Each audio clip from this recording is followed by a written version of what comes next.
when I was working at McLaren, starting with that clean sheet, it was important to establish a design language that had never been done before, because at that level, you don't want to copy other, mix and match different design solutions from different companies and turn it into that, what I call a minestrone soup. It really doesn't taste like anything.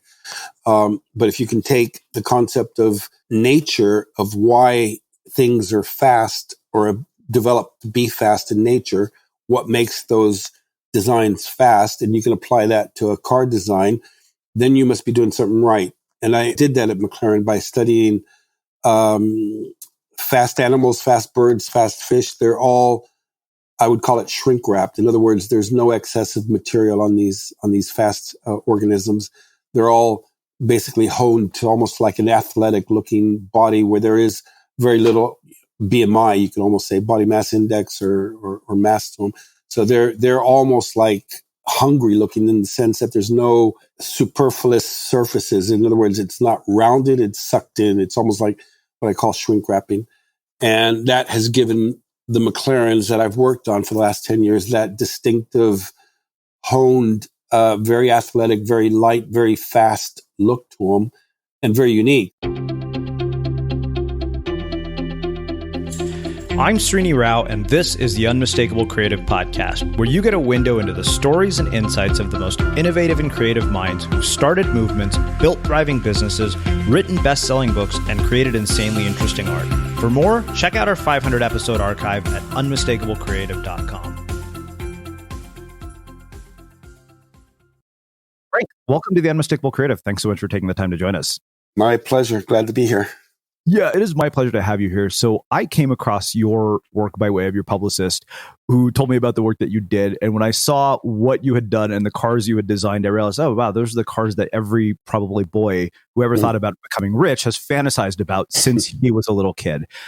So with that in mind, I want to start by asking you, what is your earliest memory of doing something creative that shaped and influenced who you've become and what you've done with your life?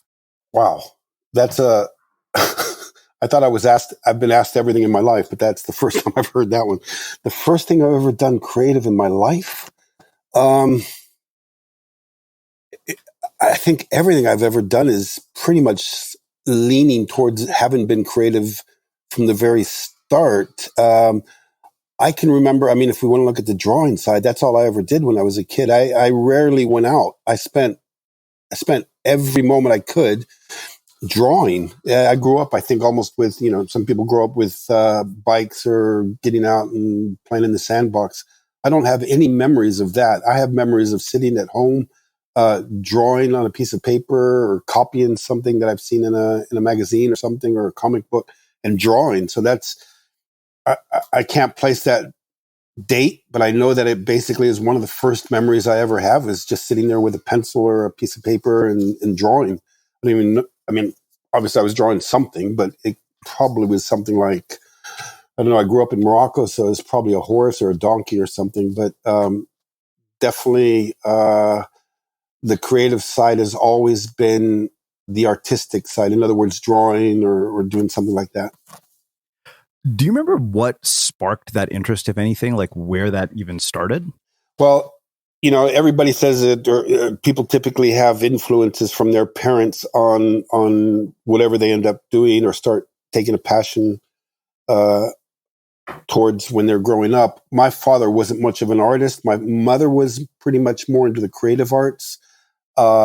She was, I remember, the first memory I think I have of home, the smell that triggers home is oil paint. So I remember my mother was always into oil painting and spending a lot of time in the kitchen painting. So I remember that the creative spark from that artsy side might have come from her. But on the other hand, I'm not really an artist. I'm more of a designer, which might sound a bit like an oxymoron in a certain way, because a designer is an artist, obviously, but he's more of a thinker in the sense of being able to come up with something that doesn't exist and is able to make it exist, if that makes any sense. That has a purpose to it. So there's a lot of science involved in a person who's a designer too. And that potentially came from my father. He was really on the technical side and the mechanical side, the industrial side of things.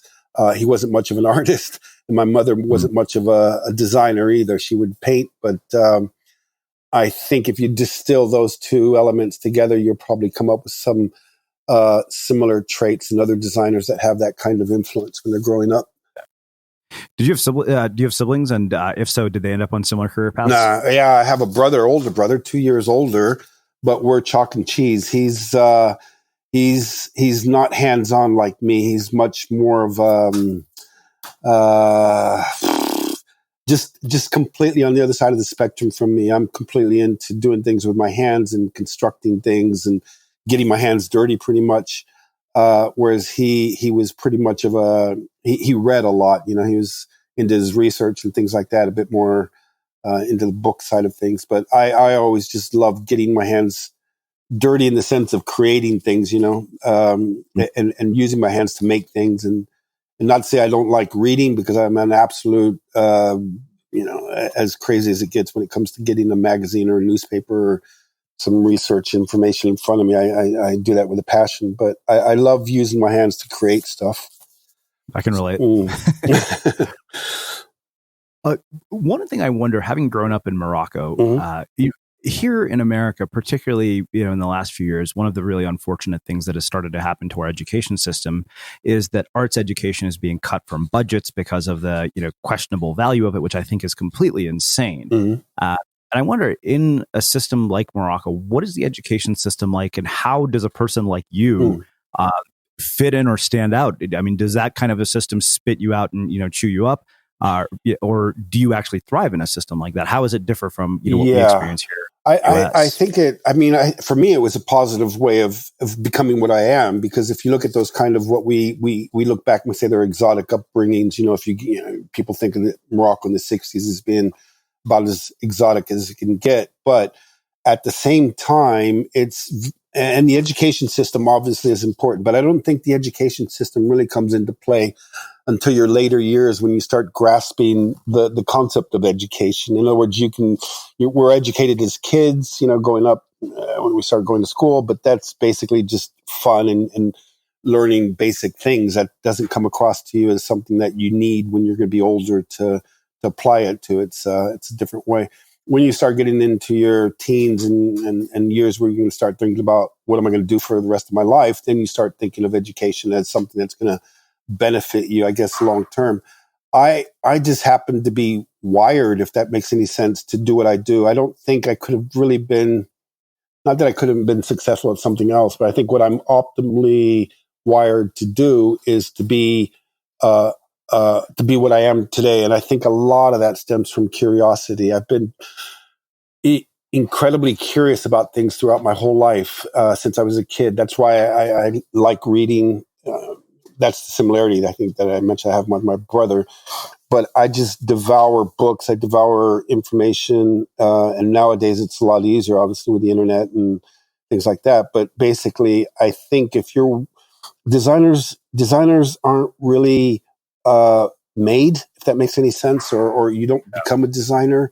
I think you can try, but the ones who are, say, successful or hit home runs all the time are the guys who are basically that way since they were a little kid. It's kind of hard to learn to be curious. I don't think you can actually do that, or to have that passion for drawing or thinking of things that don't exist. It kind of puts you into another dimension as a kid. And a lot of us don't have many friends when we're growing up, simply because we seem, not that you're an oddball, but basically you get your enjoyment, your kicks out of doing something that most kids don't even consider. People think it's work, but for me, it's sit down and draw and come up with ideas, conceptualize ideas for solutions to things is what revs me up, I guess, what gets me all excited and enthusiastic.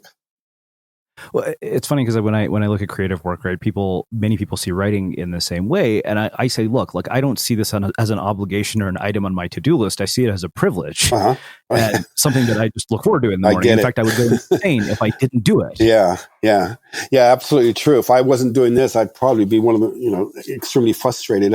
For me, it's almost therapeutic. I guess you can relate to that, because You know, a lot of people get into music because it's therapeutic, or they get into poetry writing, whatever. The creative side of life is for the guys who do it is kind of, it's not work. I mean, Yeah.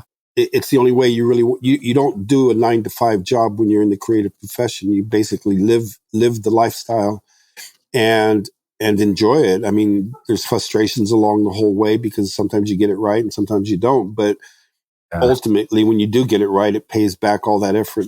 Because it's tiring. I mean, you know, to be I don't want to just say designer. Anybody who's in a creative profession, you don't really turn off. You're always on. You're on the receiving end all the time, picking up influences or inspirations from everywhere. So you don't really shut off. There's no like Saturdays, Sundays. I'm taking time off. It doesn't work that way in the creative profession. So, but I enjoy it. I mean, for me, it's the only way forward. I wouldn't want to be doing anything else. Maybe sports or something. But I think my outlet, and my satisfaction, and quality of life comes from being creative, I guess. So you mentioned earlier that designers aren't really made and they're born, and it kind of brought to this question of, and maybe there's no real answer to this, because I think that people have told me when I've asked a similar question, like, if I had the answer to that, I'd be a billionaire. But like, why does somebody like a Johnny Ive become a Johnny Ive? Or, why do people who design at that level become capable at that level? Like, what is that enables that?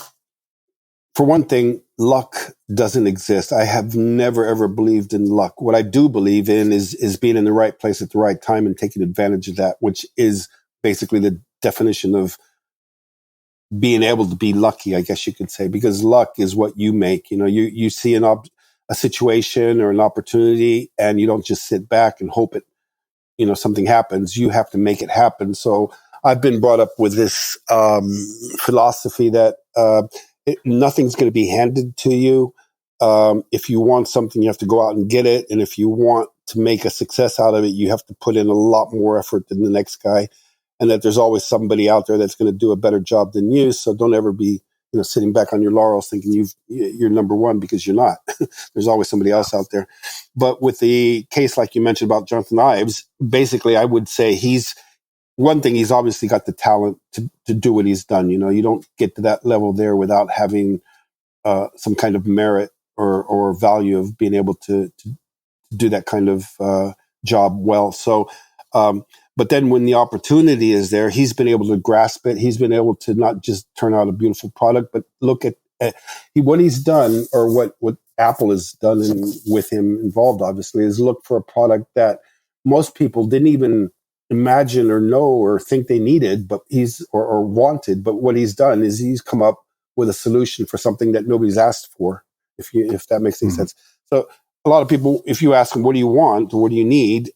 They have no idea. They're not really designers. They just take what's out there and use it. But if you can come up like they have done with a product that basically turns your life around, gives you, some kind of advantage that you've never had before, and it does it in a successfully commercial way as they have done it, then they've hit it on the head. So Jonathan Ives was just in the right place at the right time, saw the opportunities and the technology available, and he's put all those factors together and come up with a hit, pretty much. And they've continued on it because they understand the market, and they've created a value to the product, and established a whole. Apple now is one of the strongest brands out there. If you're a customer of Apple, you buy anything they come out with, and you don't question it twice. Again, the competition is chasing them all the time, and it's not to say that they're always number one, but they have to really. They've set the bar pretty high with their products and with that mentality. So I think what it is in a nutshell is being able to understand, first of all, hoping you have that talent. Not hoping, but if you have it, it, I guess, because that's what you live for. You don't think about trying to design, you just, or write music or anything like that. You do it, and the good guys do it well and pull it out of thin air and can make a success out of it. But if you can't do anything further than do that, then you're a bit limited. So if you're put into a situation where you can actually carry that idea onwards, and reach a market with it, then that's what makes the whole thing makes a success out of the people who are. I mean, when I grew up in Morocco, the farthest thing from my mind was going to the United States and studying car design. I mean, that was like, it didn't even make any sense. And I was drawing cars like crazy as a kid. I grew up getting interested in cars around 10, which is around the age that most kids start thinking, cars are pretty cool. One day I'll be able to drive one. But Yeah. I lived in Casablanca and Istanbul in those years there, and cars weren't really, a thing in the culture of those countries. But for me, I was obsessed with them, and the loving to draw and loving to be able to come up with an idea for a car that didn't exist was fascinating. I had no idea that car design was a profession. I just thought, cars, somebody pulled a switch or a lever and out came a car. I didn't know that you could actually sit there and design it and have it built and that it would come out and be sold. I had no awareness of that. But so basically it's just setting yourself up mentally and playing your cards right and putting yourself into the situation where it can happen. Well, I think that makes a perfect segue to talking about your actual work. You talked about setting yourself up mentally. I mean, you sign up for a life, I think, in any creative profession where nothing is guaranteed and anything is possible. Uh-huh. So how, as somebody who signed up for that life, do you go from that to being the person who's the head of design for, Ferrari, McLaren, the cars that I think every young boy has fantasized about when we jokingly say one day when we have fuck you money. Yeah, exactly. Yeah, it's not easy, believe me. Especially in the arts, because everybody's trying to stick a knife in your back and smile at you at the same time, because everybody wants that kind of career, or get to a level where they can say, they've accomplished quite a bit. And it's a rat race, just like anything else. Everybody is fighting everybody, and it's a dog-eat-dog world. But the guys who have success and manage to, it's kind of hard because you have to be a team player when you're working on those kind of things. You're not working for yourself. You're working for a company, and the company expects you to design a product that makes them profit through your creativity and your hard work. So, you don't just, some people are one-hit wonders. They'll do a product or a piece of work, and then it comes out and it's successful, but that's the end of it, and you never hear from these people again. The ones that are sought after, the kind of designers that are sought after, are the guys who can repeatedly do something consistently at a level that is profitable for the company, and even more so if you're not stereotyped. Hey, it's Srini. I hope you're liking this episode of The Unmistakable Creative. Did you know that every Sunday, our community manager, Melina, sends out 10 key takeaways from episodes like this one? All you have to do to receive it is sign up for our newsletter. Just visit unmistakablecreative.com/newsletter, and you'll get them delivered right to your inbox. Again, that's unmistakablecreative.com/newsletter. Well, so, one thing I wonder, what in the world goes into the process of designing an automobile like a Ferrari or a McLaren? And the other question is, why is it so damn expensive? Like, you look at these things and you're like, okay, that is in our heads. And I do want to actually talk about this from a very psychological perspective. That for many of us, we think that's the pinnacle of achievement. If I'm seen driving around in this thing, although the funniest thing I've ever heard about this, Naval Ravikant, who's a venture capitalist, extremely wealthy guy in Silicon Valley, early investor in dozens of companies. He's like, none of these cars are practical to drive on the streets. And you think about that and you're like, right, of course. But we'll get to that. What I wonder is, what does the design process look like for such a high-end car, and why? I'm sure it's especially because our design studio, any design studio, is sort of like a layer, a secret layer, bond layer, where things happen that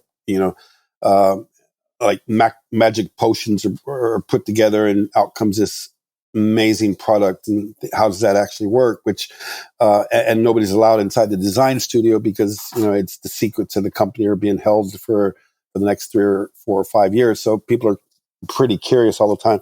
But it's how does it work? I'll tell you what the secret is. That the not the secret, but the interesting thing is that the cheap, easy cars, cheap meaning not expensive, not that they're bad cars, but that they're everybody can drive them, so whatever, they're bread and butter cars, are just as fun to design as the high-end exotics. There's no extra pleasure, I would say, or enthusiasm designing a super exotic hypercar as there is to designing an everyday car. I tell you, I see a lot more Minis than I do McLarens and Ferraris that I've designed around. Yeah. So it's like you get to see your kids a lot more often when they're more popular than if they're high end exotics. That you only see once a blue moon. Mm-hmm. But the funny thing is the responsibility is the same, because if you design a bad car, in other words, a bad looking car that doesn't sell very well, that's going to be a heck of a lot more expensive for the company than if you design a beautiful car. So in terms of investment, because the company has to sell these things, and if it doesn't sell well, no matter what end of the market you're at, the losses are incredible. So the pressure's on one way or the other. If Mini, for example, you design that can be a huge success and create so many jobs and new dealerships and satisfied customers that the impact can be even huger than designing the latest McLaren or the latest Ferrari, which people, kids will put them up on their bedroom walls and dream about them and hope one day they might be able to see one or get inside one or even drive one. But at the same time, you can affect a lot more lives with the cars that people are able to afford. So you're as enthusiastic as a designer to design any of those cars along that spectrum. It doesn't, people think, oh, you must be in heaven designing McLarens.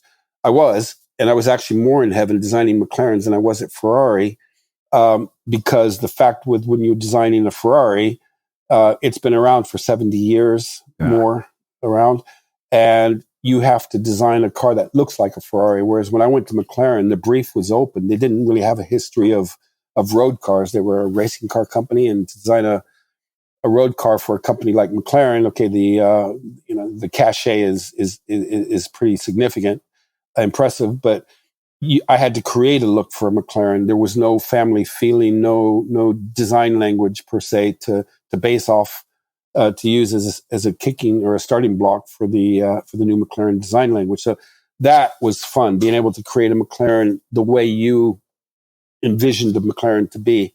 You're not restricted by something that's been done before, and it has to have that family feeling look. When you go about designing it, any product, I think you don't just jump, start right away with churning out ideas of what this car is going to look like. It might sound like that's the process, and most of us, when we start design just with a blank sheet of paper and a big pen in our hands. We don't use computers like a lot of people think we do. It's basically just throwing ideas on paper with a pen. But the secret, I think, is to design, is first to research, a lot of research. You have to go in and look at what the market needs. The marketing team will come in and tell you, this is what we expect you to do. But even the marketing team can get it wrong. And you don't really necessarily design what they're asking you to design. You design, or I design what I think they need or what the market needs. And that is a different way of looking at the design issue. The design challenge is to design what you think they need, not what they're asking for. So when you design at the high end, it's just the same as when you design at the other end of the market. You're coming in with research on what the competition is out there, or what it's going to be like in 4 or 5 years. You kind of have to be you have to see, there's nothing hard because we don't know what the competition is doing in 5 years' time. Yeah. But if you can envision what trends are, if you go back and see what the trends are in design, you can kind of calculate what's coming next. I mean, if I told you that cars now are starting to come out that have laser headlamps, you would probably think I'm crazy. But we used to have just normal headlamps, and then we had xenon, bi-xenon headlamps. Now we're actually starting to come out with laser headlamps. Well, there might be something that comes after a laser headlamp, which there is actually. No. But you have to start thinking on that sort of level there. So if you're designing something at the high end, like say a Ferrari, McLaren, Maserati, whatever, Lamborghini, you have to start thinking of solutions that don't exist today.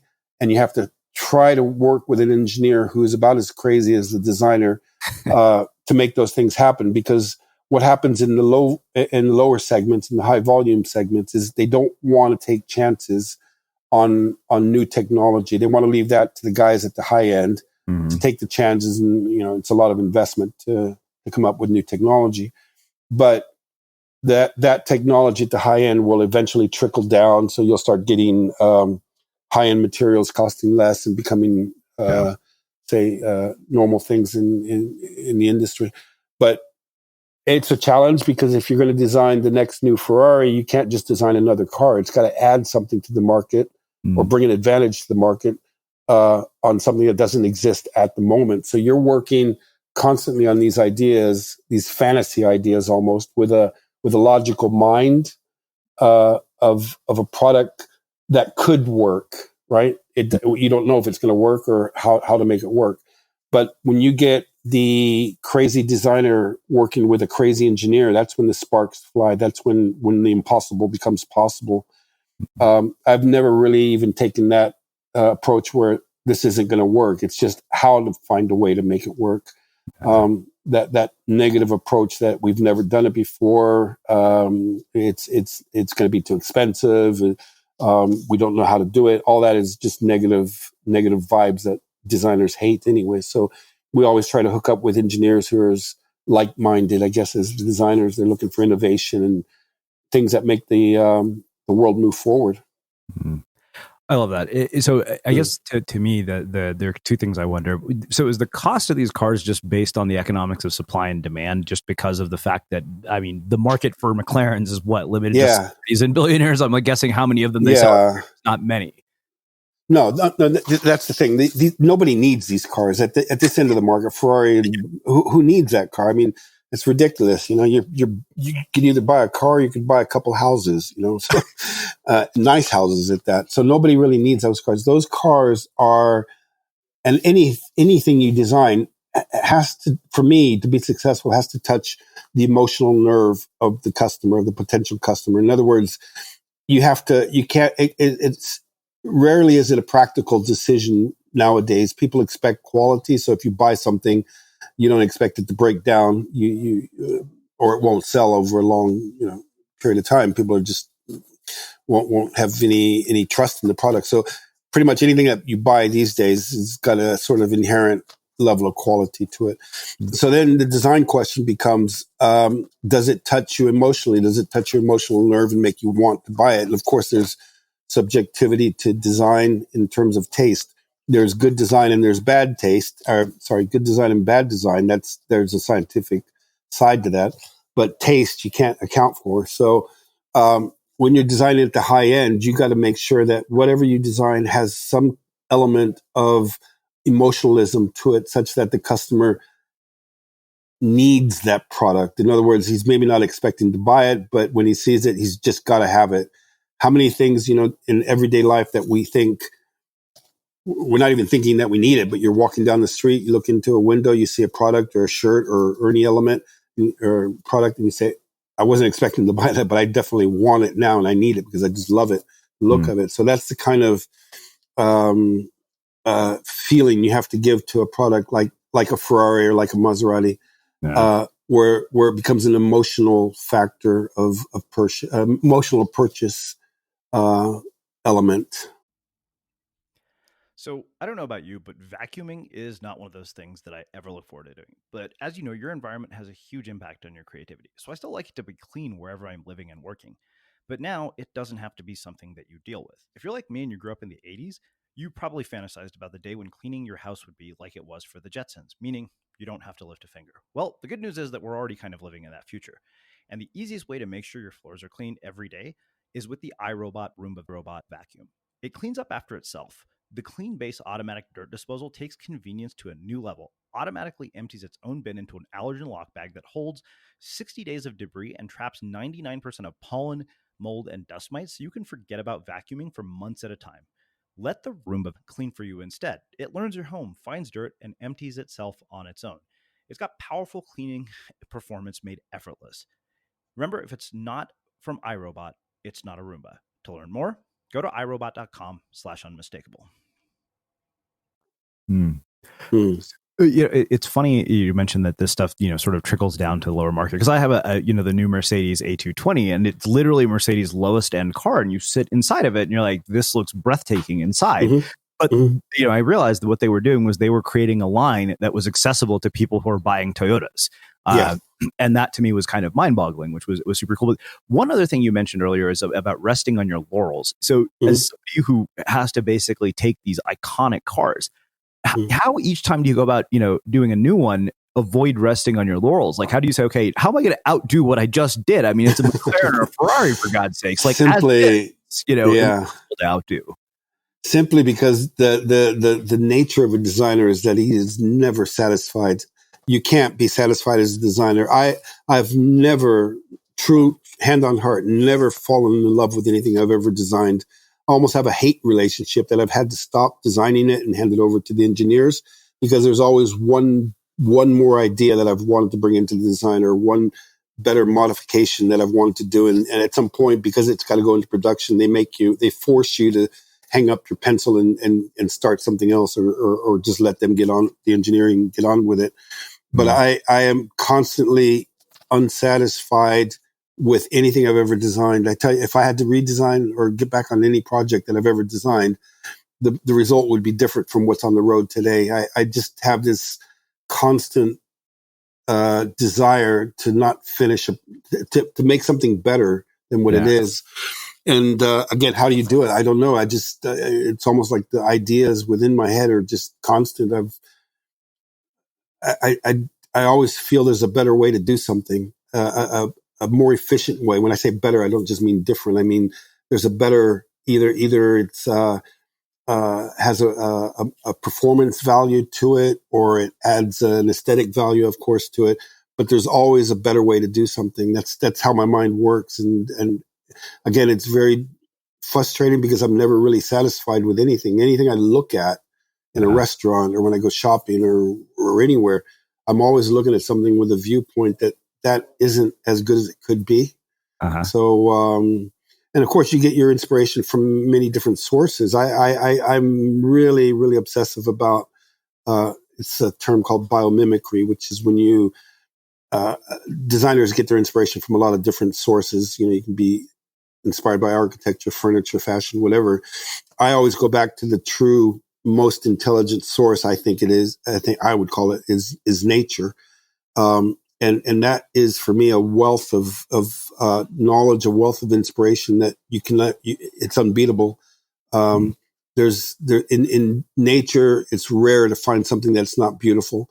And if you think about it, it's not really designed. It's just evolved to be extremely functional and best of the best. In other words, it has to survive and has to, continue. So the design and quotation marks of anything that nature is responsible for is pretty much an optimized design. So if you can use that as your inspiration for things that you design, you're on the right track for the best solution, for the most functional solution at the same time. And it can develop a unique design language. That inspiration can help you develop a unique design language. This is what I did when I started with McLaren. We had like I said, no real history of design, road car design. We had race cars, but you can't design a race car to be a road car. So you have to come from a different angle.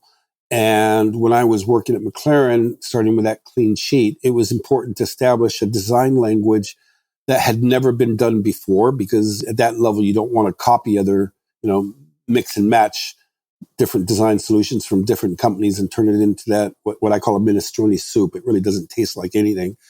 But if you can take the concept of nature, of why things are fast or developed to be fast in nature, what makes those designs fast, and you can apply that to a car design, then you must be doing something right. And I did that at McLaren by studying fast animals, fast birds, fast fish. They're all, I would call it shrink wrapped. In other words, there's no excessive material on these fast organisms.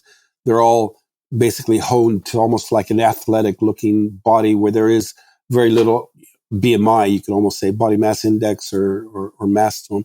So they're almost like hungry looking in the sense that there's no uh, uh, superfluous surfaces. In other words, it's not rounded, it's sucked in. It's almost like what I call shrink wrapping. And that has given the McLarens that I've worked on for the last 10 years that distinctive, honed, very athletic, very light, very fast look to them, and very unique. So there's no confusing. I hate it when people say, "Oh, cars look the same." That maybe is to the untrained eye for a lot of people, but when you start looking at what makes a BMW look like a BMW or a Porsche look like a Porsche, you have to hold on to certain design cues or certain design elements that give you that family feeling that runs genetically throughout the brand. And so to create that, it's not easy to create that because it's, like I said, most things do seem to have been done already. But if you go to nature and use that as an influence, which has rarely ever been done, then you can start to create something very, very unique. And I think that's been a big part of the success of McLaren in such a short time, is that we've been able to come up with a practical solution where the design looks good, but it looks good because it works well. In other words, that typical form follows function is one of the most ugliest things I've ever heard of in my life, or even stupidest things. Form doesn't follow function. Form is function. So I would say that both are, one equals the other. Whereas if the product functions well, it's naturally going to look well. And if it looks well, it's because it functions well. So you get one right, you get both of them right at the same time. One of my favorite ways to spread the message of our mission here at the Unmistakable Creative is through speaking. In the last 2 years, I've delivered keynotes and workshops to professional associations, large companies like Citibank and Meredith Corp, and even small ones on how creativity can lead to better working environments, fuel innovation, and increase the bottom line.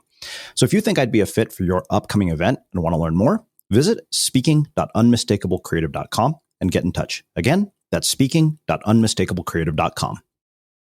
So I love the fact that you brought up this idea of, looking at things that, you design and never being satisfied with them. I mean, you have a documentary called Chasing Perfect, which I think really makes a perfect segue to how, I want to, finish up our conversation and talking about. Sure. So, I told you about the fact that when all of us are children, particularly boys, I think we look at those cars and we think, that is the pinnacle of achievement. That is what life is about, is to get one of those cars. If I have one of those things, that's how I'll know I've arrived. Yeah. That's when I'll be happy. And of course, we have all the research in the world that shows that that's not true, that we can't solve our internal problems with external solutions like McLaren and Ferraris. So as the guy who designs these things and somebody who perpetually looks at the things you design and isn't satisfied, how do you even think about that?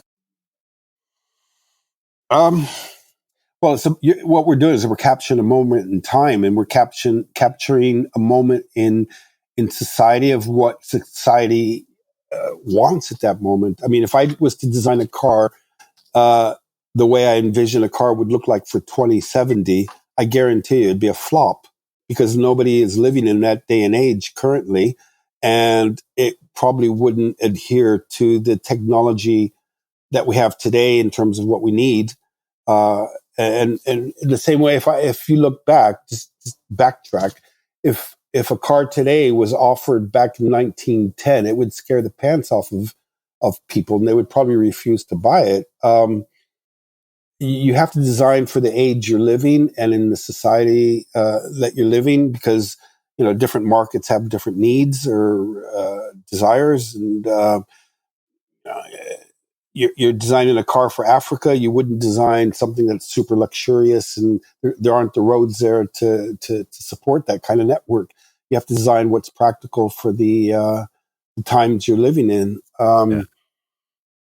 If kids are thinking that this is the best of the best, it's because that's the best at the moment. What's funny is that we do get as designers the chance often to flex our muscles, I guess you could say, and do what we call concept cars that can show the public pretty much what's going to potentially be out there in 10 or 15 years or even 20 years ahead. The funny thing is, if you look backwards again, those concept cars from 20, 30 years ago have never materialized and actually look kind of ridiculous if you look back at them and think, what were those guys on? What were they smoking? Because that is so far off of what we have today that it's ridiculous. And it's the same. I mean, not that they were, was anything wrong with them when they were designing them, but that's the same thing that's probably going to happen to the cars that we design today or envision today for the future. They're going to look ridiculous 50 years from now because they'll say the same thing. What were those guys back in 2020 thinking, or what were they smoking? Because that is absolutely not what we're doing as vehicles today. We're moving kind of in that direction now, which might seem a little bit strange to the current generations. We're moving slightly away, not away, but to a solution, I would guess, that helps to change the age of mobility in the sense that we're going upwards instead of staying on the roads, purely on the roads. There's a whole trend now to what's called eVTOL aircraft, which is getting mobility up in the air. That will not maybe lessen the amount of traffic on the ground, but improve the flow and the efficiency of getting from one place to the other. It's kind of like the air taxis, I guess you'd call them, of the future, where the infrastructure is not expensive because you don't have to build roads in the sky, so to say. But you build the landing ports and the vertiports, they call them, on the tops of hotels and different areas where you can land vertically or take off vertically. And you're flying with electricity, so you're not as polluting as a car or vehicle. You're getting there much quicker, comfortably, and we're trying to move towards autonomous flying, so you don't have pilot error. So that at the moment, if I tell people about that, they kind of think I'm off on one and not really. But the fact is, it's coming. We are flying. These planes do exist, and they work so efficient that it's unbelievable. It's kind of like finally the age of the Jetsons has arrived, and it's here. Now all we have to do is pass certification with the agencies that control, air traffic and things like that. And they have to be absolutely safe, because that's the biggest obstacle is being very sure that these things are safe. And if you remove the pilot and become an autonomous craft, then that helps to be safe, believe it or not. A lot of pilot error is responsible for accidents. So, but this age is coming. It's coming very soon, and we're almost there. And so when you look up and you see these air taxis that probably don't even look like airplanes anymore, because I've always believed that the most efficient forms in the air are not birds. They're actually fish. Fish go through a medium that's a lot denser than air. And so they have to naturally have a shape that's much more efficient. So aerodynamics and hydrodynamics are actually the same thing, just one's thicker than the other. So if you have a optimized shape that goes through water, imagine how much more efficient that is when it goes through air. So there's a whole direction now of aircraft design that is starting to move in that direction of really using much more efficient shapes than what we see in the air today. And yeah, so it's an exciting world out there. And I think, cars aren't going to become less desirable. There's just probably a new generation of kids coming up now that aren't so interested in purchasing their own vehicle. They want to, use the money for experiences and using it to get from one place to another, but not owning objects, which we already see that in society. But making that way of getting from one place to another safer, more enjoyable, and more comfortable is definitely one of the trends we see coming forward. So, you just might see the day and age now in a few years' time when kids aren't putting cars on their bedroom walls. They're putting these eVTOL aircraft that kind of look like exotic fish that don't exist on their walls because they look so awesome. Yeah. Well, I guess for me, the sort of deeper question is, somebody like Jay Leno comes to you. I know this from just having seen the trailer for the documentary. He buys a car. I think that all the psychological research shows, right, that we get this shiny new toy, the satisfaction from it lasts for whatever, long time we think. Well, granted, I can tell you from having upgraded my car, I thought the satisfaction wouldn't last, but it's because it was the first really nice car that I had that I never stopped enjoying it. But The question I think really is, when somebody like that, does that satisfaction last? And, as somebody who basically has spent your life, in your own words, chasing perfect, how do you live a life that's actually fulfilling and avoid bringing that notion of looking at everything and saying, how could I make this better to personal relationships? Because if you did that, I think to your wife, yeah, exactly. she'd probably go to hell. No, it's obvious. It's obvious that perfection. I think I've said it many times. Perfection doesn't exist, but I think the mentality of chasing perfect is an ideal way of everybody in life to be. It's not right for a lot of people. There are a lot of people who just want to, go off into the country and live as easy in a life as possible, as stress free as possible, and they're completely happy. That my brother bringing him in there, Raul, was just like that. He didn't have aspirations to change the world or to better the world or anything. It was more about just, I'm going to exist and be happy with that. But we need people in the world who can make the right changes at times when it's absolutely needed. I mean, if we sort of stayed with the status quo, that is not going to help anybody. I mean, we'll probably pollute less, or we'll find ways to make the world sustain us, or not be damaged by progress. But at the same time, it's was it Steve Jobs, I think, that said, the people who are crazy enough to think that they can change the world are the people that do change the world. And you need those kind of peoples in society to move the world forward. They're fantasists, they're deemed as the loony guys out there, but they're the guys who do provide solutions to the world that the world doesn't know they need them. But once they're shown that there are solutions out there that can make the world a better place for us, then they see it in a different light. But I can't help. I mean, I don't want to say it's right or wrong what I'm doing, but if I am not satisfied with something, it's only because I want it to be a better solution. And I'm enjoying right now sort of a renewal to my a renaissance to my design career, because I've finally realized. I don't know if you could say finally realized, I've known it for a long time, but the work I've been doing at the higher end of the market, of the automotive design market, like you said, doesn't reach a lot of people. In other words, it's not affecting too many lives in a positive way.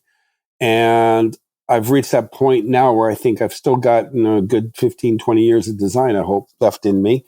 I'd rather take all that knowledge I've got, or I've accumulated over those 3 decades, and use it in such a way that I reach a bit of a larger audience in a beneficial way. So I've left McLaren about a year and a half ago, and I've taken on these different projects that are definitely going to affect the world in a much larger way than just designing high-end exotic cars, which again to say is not a bad thing, designing high-end exotic cars, because like we said, it's trickling down that technology. A lot of people say, what's the sense of a high-end exotic car that nobody can afford, or very few people can afford? Well, that's the test bed for the technology that will enable cars in the future to be safer and more enjoyable and things like that. So you have to start at the high end to bring that, trickle down that technology. Okay, but looking past that, if I can design something now, which I am, not to let the cat out of the bag, but I'm working on the safest infant car seat ever. So, one of our most prized possessions is as people are future generation, our children. So, what better thing than to provide a seat for your child when he's growing up or in his younger days, that will ensure him to be a heck of a lot safer than anything else on the market at the moment. So this new baby seat that I'm working on will be a revolutionary seat that surpasses by a long shot anything else on the market today. I feel really good about that. It might not sound as fun to design it as a high-end hypercar, but it's definitely as rewarding when it does reach the market. Yeah. Wow. Wow, this has been really, really just eye-opening, thought-provoking. This is one random question out of morbid curiosity. Sure. Do you get to drive these cars or get to own them just because you designed them? I mean, that's where I get angry. They don't give us these cars. Oh, you can't replace my Mercedes in case my roommate goes out for a joyride and crashes it. Nah, I mean, I'll tell you that I don't, because a lot of these cars are limited anyways. You know, if they're going to build 399 of them at $1.5 million each, they don't want to just give you one. Although you're kind of the daddy of it because it looks good and it sells well, but it's frustrating that they don't give them to you. What they do let you do is they let you drive them around. They let you, if you go to another city in the world for an event or whatever, the dealer treats you a bit like royalty and promotes the fact that the designer is here and look, he's driving the car to this event. So you can feel a bit like a stud in that respect. But at the same time, you don't really get to own these cars unless you pay out a certain amount of cash for it, which I've never seen. Telling you the truth, I've never seen the reason why these cars cost so much. Like I said, it's the cost the same to design a cheap small car as it is an expensive car. You get the same kind of thrill and you put the same kind of energy into the design of it.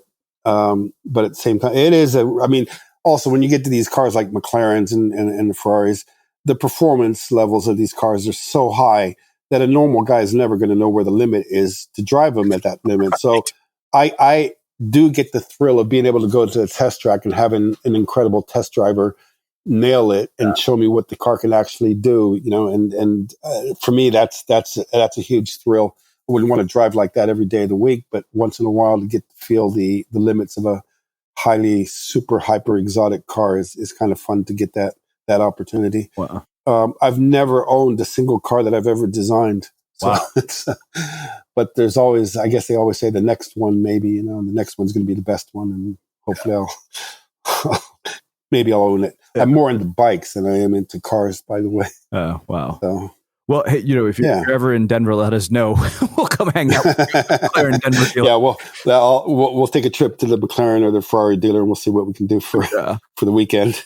Well, I have one final question for you. As you've probably heard me ask this, I know you've heard our interviews. What do you think it is that makes somebody or something unmistakable? Say that again? What do you think it is that makes somebody or something unmistakable? Unmistakable in what sense? Well, you know, it's funny because I've asked this question to so many people, and everybody has different answers to it. I'll give you the definition that I came up with for the purpose of writing my own book. You know, I define unmistakable as something that is so distinctive that nobody else could have created it but you.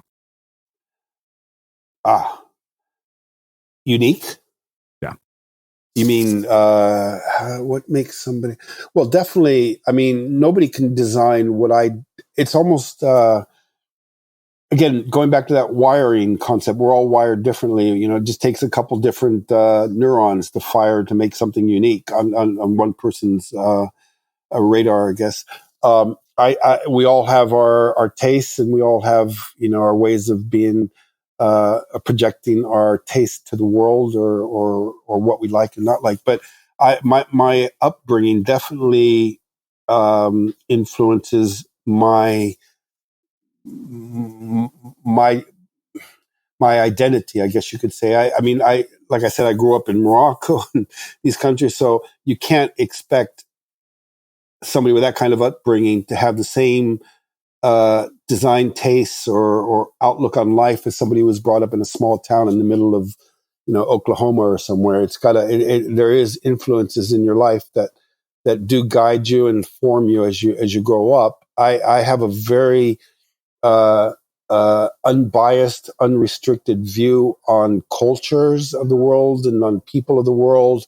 I find every place I've ever been fascinating, and typically I see there are negatives to every country and things, but I typically am optimistic in the way I view life. So I tend to concentrate on the good things, or on the positive things that I can learn, and that kind of makes me generally to be viewed as a happy person, somebody who's smiling all the time, which is not a truth. It is not really the fact, because a lot of us creative peoples are very, very moody, I guess you could say. We can almost seem bipolar at times, but I think it's just a fact of life that if you're a creative person, you're an optimist, but at the same time, little things. We're not thick-skinned creatures, so to speak. Anything can affect us pretty hard, and we're sensitive to the extreme,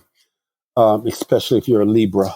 So, but I think what makes us unique is basically, for one definite thing is your parentage, the way you're brought up in your family. And you can be completely different to your siblings, or you can be very similar in other respects too. I think that's a fact, obviously. But the way your parents bring you up, those values can really, really set you up for life. And the ones who are, we all have, most of us love our parents, but some people have parents who really go to an extreme to make sure that you're brought up in a certain way. And my father and mother were both extremely, extremely involved with anything I've ever done in my life, and always tried to push me, I guess you could say, to make sure that I was putting in enough effort to get a good result back. And not that they never praised me. They were just kind of disappointed when I never did the best they thought I could do. So there's this constant thing in my life about, I wouldn't call it imposter syndrome, but never feeling like you're good enough. You're never really satisfied with whatever you do, even if you do reach a high level in life of whatever you want to do. It's never the ultimate. There's always another thing that you can do in life that brings you to a higher level. So, people say, "Gosh, Frank, you've accomplished a lot. Why don't you just shut off and relax and enjoy the fruits of your labor?" I can't. I wouldn't be happy. I have to just keep looking for another challenge that makes a big impact, not only on my life, but on society, I guess. And I remember you asked earlier about, if you're never satisfied, how do you feel fulfilled? I don't know if it's really about feeling fulfilled, because if you feel fulfilled, you might as well hang up your boots and, check out. It's that challenge that keeps me motivated to do better, or to do something better. And in terms of relationships, I didn't get married till I was 50, and I'd never been married before, and I kind of waited for a long time to get married. So I kind of had to make sure I got the right one in that sense. It took me a while, but I did find her. And so I am happy now. I wouldn't change her in any way or shape or form. I'm happy. But that's just, because I found her. If I hadn't found her, I probably wouldn't be married yet. So, yeah. That's amazing. life. Well, I can't thank you enough for joining us and sharing your really insane story with our listeners, and your wisdom and insight. Where can people find out more about you, your work, and everything that you're up to? Let's see. There is that film that's just come out called Chasing Perfect. We'll be at Sonoma in end of March at the film festival, where there'll be a screening of it. The International Film Festival of Sonoma at the end of March. Then we're working on a book at the moment that will be coming out probably later this year. So it's a good, in-depth, detailed story about mindsets and getting through life without depending on luck, I guess.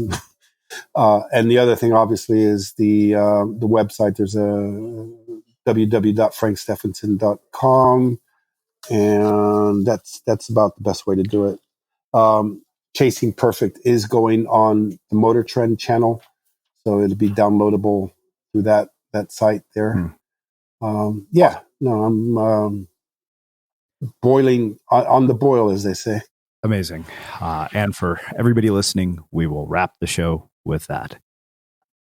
Thank you for listening to this episode of the Unmistakable Creative podcast. While you were listening, were there any moments you found fascinating, inspiring, instructive, maybe even heartwarming? Can you think of anyone, a friend or a family member who would appreciate this moment? If so, take a second and share today's episode with that one person, because good ideas and messages are meant to be shared.